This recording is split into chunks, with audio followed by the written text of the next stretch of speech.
라방스 조변. 네, 여러분 안녕하세요. 네, 목요일 6시가 되었습니다. 반갑습니다. 한 주 동안 잘 지내셨나요? 네, 반갑습니다. 네, 100명 넘는 분들이 들어오고 계시는데요. 안녕하세요. 네, 000님 안녕하세요. 오늘 제 옆에는 이준헌 변호사 같이 자리하고 있습니다. 네, 이준헌 변호사 본인 소개해 드릴까요?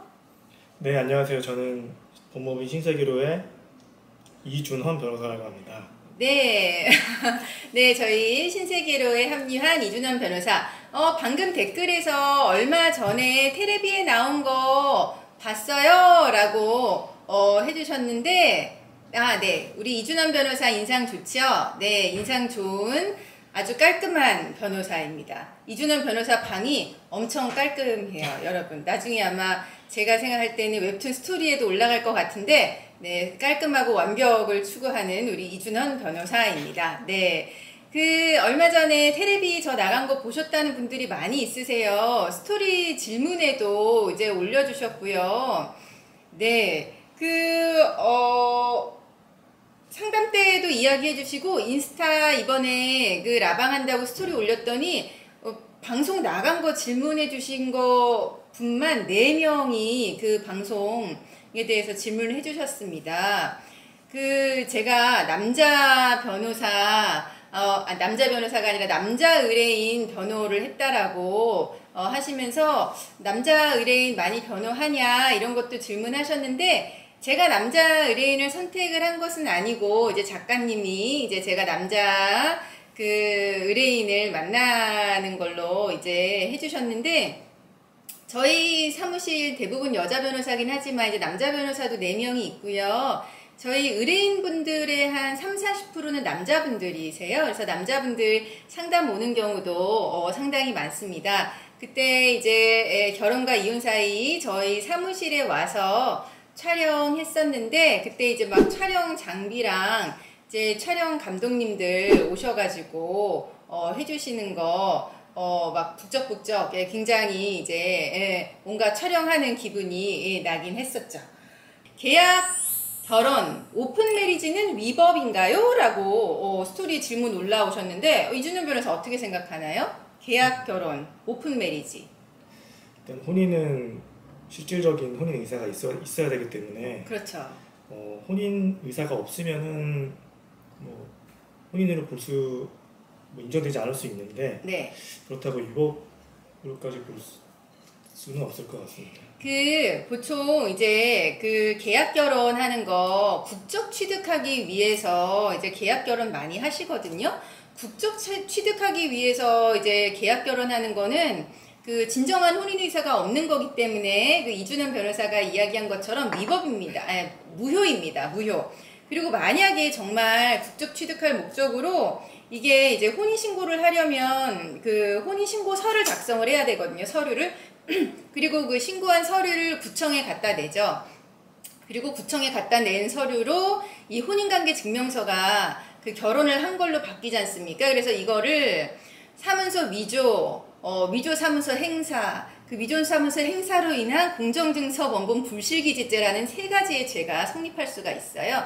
그래서 국적 취득을 위해서 혼인신고를 거짓으로 하면은 형사상 처벌이 될 수도 있고, 그거는 무효이긴 합니다. 그래서 계약 결혼은 이제 어떤 나쁜 목적이 있었다라고 하면은 위법이 될 수도 있습니다. 네, 그리고 혹시 상간녀 소송은 언제까지일까요? 상간녀 직장 가서 망신 중개 소송이 도움이 안 될까요? 라고 하셨어요.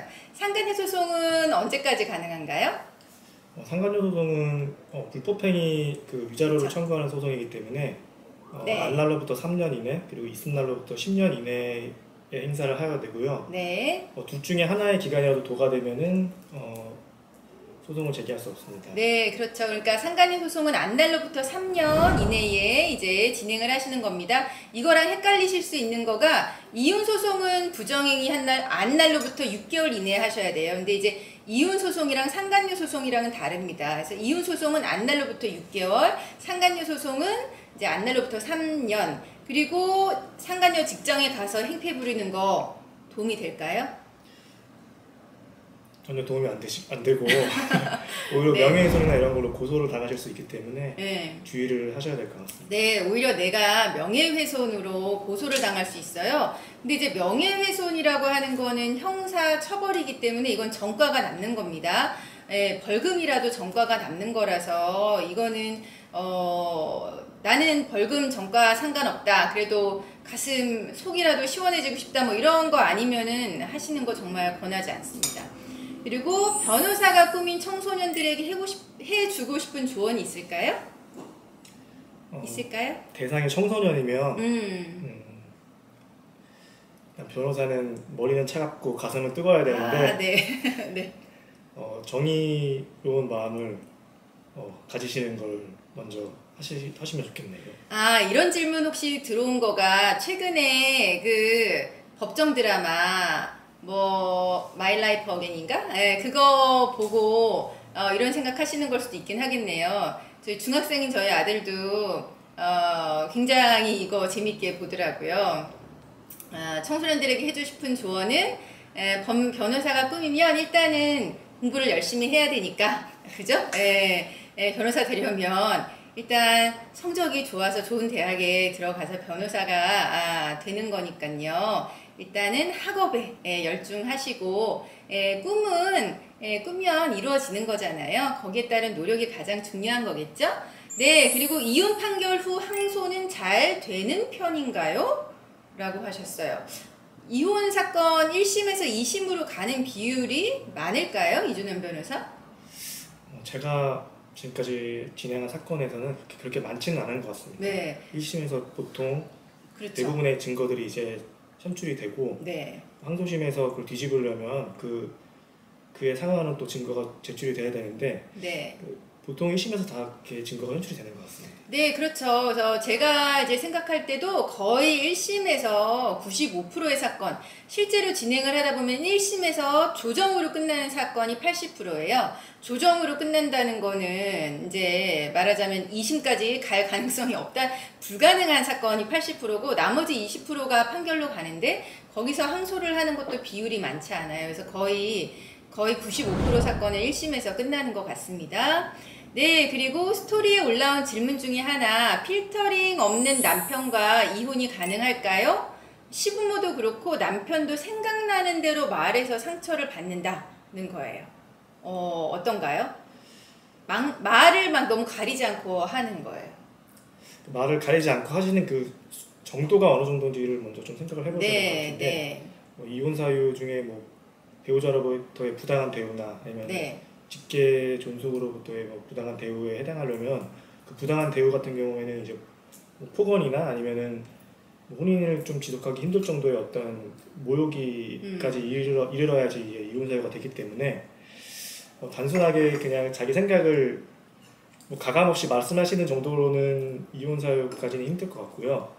좀 정도가 좀 심해서 혼인이 파탄에 나거나 그 부당한 대우에 해당하는 정도에 이르러야 될 것 같습니다. 그렇죠. 그래서 필터링 없는 것만 가지고는 안 되지만 이게 막말로 가가지고 폭언까지 이어지면 그러면 그거는 이혼 사유에 해당합니다.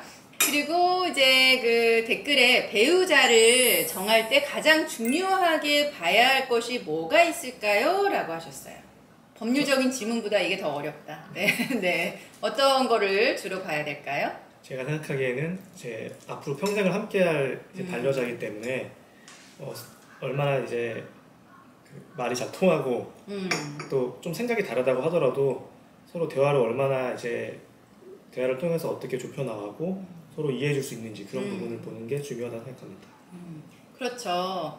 배우자 정할 때 가장 중요하게 봐야 할 거는 신뢰할 수 있는가, 그리고 이제 같은 곳을 이제 바라보고 갈 수 있는 사람인가, 이런 부분이 가장 중요하지 않을까 싶습니다.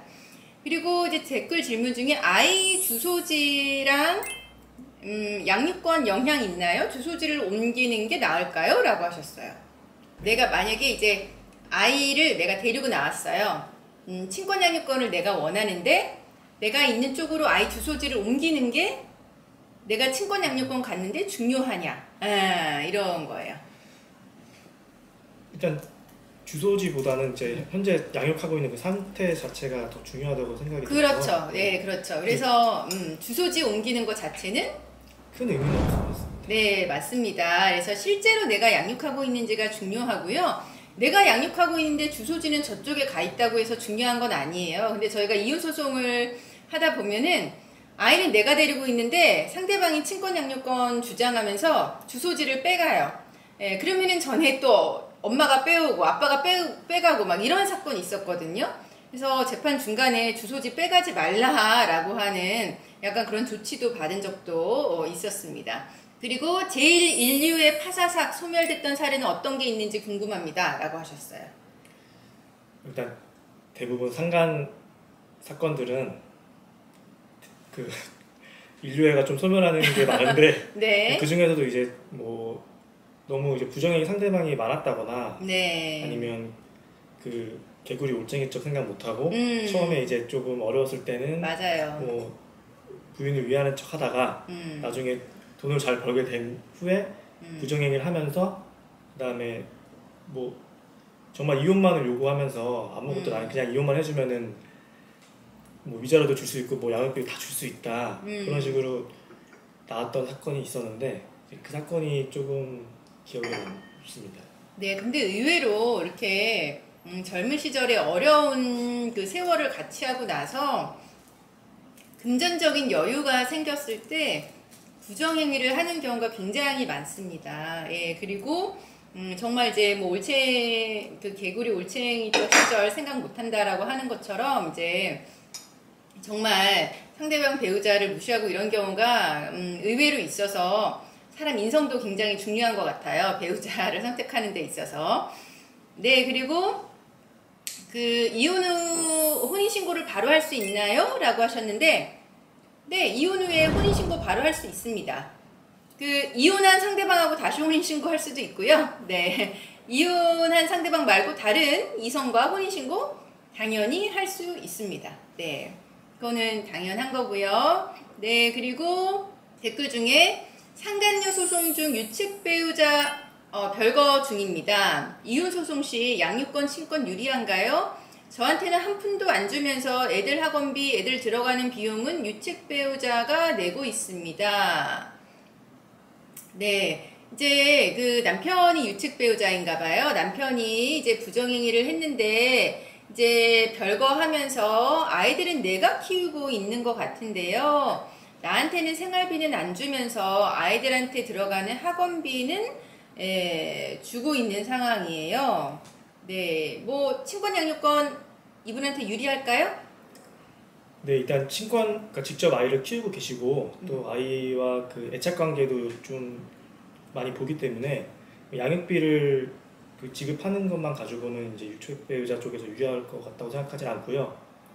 지금 직접 아이를 키우고 계시면 네. 뭐 양육권, 친권 가져가시는 거는 유리한 걸로 보여집니다. 네, 네. 근데 이제 남편이 유책인데 나한테 이제 생활비를 안 주는 부분도 좀 이분은 속상하신 것 같아요. 근데 이제 이혼 소송 중에 생활비 지급 사전 처분은 약간 예외적인 경우에 인정이 되는 거고, 요 부분 같은 경우 혹시 경제적인 능력이 있는지 아니면은 경제적인 활동을 할 수 있는 상황이어서 생활비를 지급을 못 받는 건지는 모르겠습니다. 근데 이제 학원비나 이런 거를 그 남편분이 지급을 하고 있다라고 하면은 그게 어느 정도 액수인지는 모르겠는데 따로 양육비 뭐 이렇게 별도로 더 많은 양육비를 받기는 쉽지는 않으세요. 네. 그리고 이제 댓글 중에 부부 중 한쪽이 재혼이고 초혼 쪽 부모님은 모르시고 부부와 재혼 쪽 부모님은 알고 계신데요. 초혼 쪽 부모님이 이혼 소송을 하신다는데 가능한가요? 부부는 사이가 좋아요 라고 하셨어요. 네, 그러니까 그 부부가 지금 재혼이시고 한쪽이 이제 두 번째 결혼이신 거죠. 근데 이제 초혼 쪽 부모님이 상대방이 이제 재혼이라고 하면서 그거를 속이고 결혼했다라고 하면서 이제 이혼 소송을 하겠다라고 하시는 것 같은데요. 이혼 소송은 당사자만 가능한 겁니다. 부모님이라고 하더라도 뭐 결혼을 이제 속였다라고 하더라도 부모님이 자식을 대신해서 이혼 소송을 할 수는 없어요. 그러니까 이거는 부부가 사이가 좋다라고 하면 전혀 걱정하실 거 아니십니다. 이제 시가의 괴롭힘, 간섭, 친정유혹, 며느리 흠잡기, 시가 자녀와의 비교, 그리고 거기에 대항해서 vs 남편에게 욕하고 때리기, 가슴팍 멍, 손톱 긁힘 자국, 이 경우에 소송 시 누가 유리한지요? 라고 하셨어요. 누가 더 유리할까요? 그러니까 여자 쪽은 시댁에서 간섭하고 욕한다, 친정욕을 했다, 며느리 흠잡기, 시가 자녀와 비교했다 이런 거를 주장하고, 남자분은 부인이 남편을 욕하고 때렸다, 가슴팍에 멍들고 손톱 긁힌 자국 이런 거 있다. 제가 생각한 용어 상박인데 네. 그래도 직접 물리력을 행사하신 게 조금 더 불리한 건 아닐까 생각이 드네요. 네, 그쵸. 내가 생각할 때도 그다지 상처가 심한 게 아니라고 하면은 거의 비슷비슷한 쌍방유책으로 누가 누구한테 위자료 줄 것 없이 그냥 끝날 가능성이 매우 많아 보입니다. 네, 그래서 소송 시 누가 유리하고 불리할 거는 없어 보이고요. 예. 다만 이제 뭐 욕하고 때리기, 뭐 가슴팍에 멍든 거, 이게 멍이 어느 정도, 손톱 자국이 뭐 조금 났는지 아니면 쫙 긁혔는지 이런 거에 따라서 이제 다를 것 같기는 합니다. 네, 그 다음에 가정환경 조사 나오면 뭘 준비해야 할까요? 아이에게 어떤 질문 위주로 하는지 알 수 있을까요? 라고 하셨는데, 가정환경 조사 나오면 그 아이 방, 가정환경, 그리고 뭐 집까지 이제 가는데 혹시 뭐 위험한 뭐 그런 거는 없는지, 뭐 공사 뭐 현장이나 뭐 이런 그런 거 있잖아요. 네, 그런 거 이제 조사하시고, 그리고 이제 가서 아이의 보조 양육자가 있으면 그 보조 양육자하고도 이야기해 보시고, 같은 집에 사는 사람들은 아이하고 관계가 좋은지, 아이 양육에 대해서 어떻게 생각하는지 이런 거 보시고요. 그리고 아이한테 하는 질문은 연령에 따라 다른데요. 아주 어린 애기들 같은 경우는 막 직접적으로 절대 묻지 않아요. 법원에서 아이의 의사를 확인하는 거는 13세 이상부터입니다. 네, 하지만 이제 뭐 그 이하라고 하더라도 아이의 의사를 확인할 필요가 있으면 이제 확인은 하는데, 뭐 엄마가 좋니 아빠가 좋니 이렇게 묻지는 않고요. 예, 그 뭐 엄마랑 있을 때가 편하냐, 아빠랑 있을 때가 편하냐, 아니면은 너의 속마음을 가장 이야기 보통 많이 하는 사람은 누구냐, 친구 관계에 대해서 누구랑 이야기 많이 하니, 이런 식으로 돌려가면서 이야기하지 엄마 아빠 선택하라고는 안 합니다. 네, 너무 든든해요. 그래서 궁금한 건 사실혼도 이혼 서류 작성해야 하나요? 라고 하셨어요. 사실혼도 이혼 서류 작성해야 할까요? 이준현 변호사 어떻게 생각하나요? 사실혼도 뭐 이혼할 때는 이혼서를 작성해야 되는 걸로 저는 알고 있습니다. 네, 그러니까 그 사실혼은 이혼 절차는 필요 없어요. 하지만 사실혼을 해결할 때, 끝냈을 때 우리 사실혼 끝났다 라든지, 아니면은 사실혼에 관한 재산 분할이 문제되는 경우에는 재산 분할에 관해서 합의서는 작성을 해두는 게 이후의 분쟁을 방지할 수는 있습니다. 네, 저희 벌써 막 이렇게 이야기하는 와중에 시간이 다 됐는데요. 그 마지막으로 말씀드리면, 이제 라방스 조변 들어가셔서 구독 해주시고 인증샷 찍어서 DM 보내주시면 매주 10분 추첨해서 보내드립니다. 이 텀블러, 이번 주는 하얀색 텀블러 보내드리니까요. 여러분 많이 구독해주시고 인증샷 찍어서 보내주세요. 네, 오늘 그 이준현 변호사 첫 라방이었는데 어땠나요? 너무 긴장해서 시간이 어떻게 지나가는지도 지금 잘 기억이 안 나네요. 네, 맞아요. 긴장해서 시간 어떻게 지나가는지 모르지만 막 이렇게 댓글 막 보고 막 답하고 하다 보니까 시간 금방 지나갔죠. 네. 네, 감사합니다. 네, 170910님 지금 들어왔는데 아쉽다라고 하셨는데, 네, 지금 들어오셨어요. 저희 이거 인스타에 저희 라방 한 거 올리니까 가서 들어가 봐 주시고요. 네, 오늘도 이제 같은 시간에 들어와서 함께 해주신 여러분, 네, 감사합니다. 편안한 목요일 밤 되세요. 감사합니다. 감사합니다.